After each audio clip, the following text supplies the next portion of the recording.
I'm Dr. William Nudera, an American board-certified endodontist practicing in Bloomingdale, Illinois, right outside of Chicago. I'd like to take a few moments and walk you through a treatment case in which I use the WaveOne reciprocating instrument in order to achieve my final shape. This is a bit of a challenging case, but it does demonstrate the unique capabilities of this particular instrument.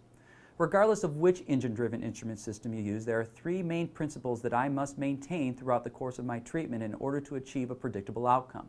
Number one, the preparation and maintenance of a glide path. Number two, achieving apical patency. And number three, recapitulation. I will make sure that I maintain and adhere to these principles throughout the entire course of this treatment. I like to use path files in order to create my glide path. Now, this can be done by hand, and I've done that for years, but the path files make this process much more efficient.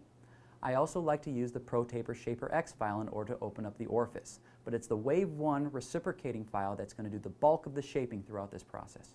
Before we start, note that the reciprocating motion of the WaveOne instrument requires a unique technique that's different from traditional rotational instruments. Whereas rotating nickel titanium instruments require a slow fluid motion, the reciprocating motion of the WaveOne requires short pecking motions with frequent removal for inspection and cleaning. Let's take a look at the pre-op radiograph. The pulpal diagnosis was previously initiated therapy, and the periapical diagnosis was symptomatic apical periodontitis. As I mentioned, the coronal access is important. I am using the ProTaper Shaper X file. I get great straight line access with this file. The debris pattern is just in the coronal and mid-root area of the file. Irrigation is critical throughout the procedure. The WaveOne file is inserted into the canal. The WaveOne is advanced apically 2 or 3 times and then removed from the canal and inspected. After removal, wiping, and inspecting, the WaveOne is introduced back into the canal for a second pass. I can't put enough emphasis on the need for maintaining patency. Here I am taking a number 3 path file back in the canal to loosen debris created by the WaveOne reciprocating file.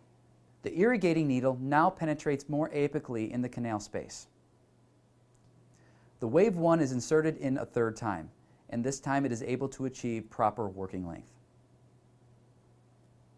This time the irrigation needle penetrates to within 1 millimeter of the predetermined working length.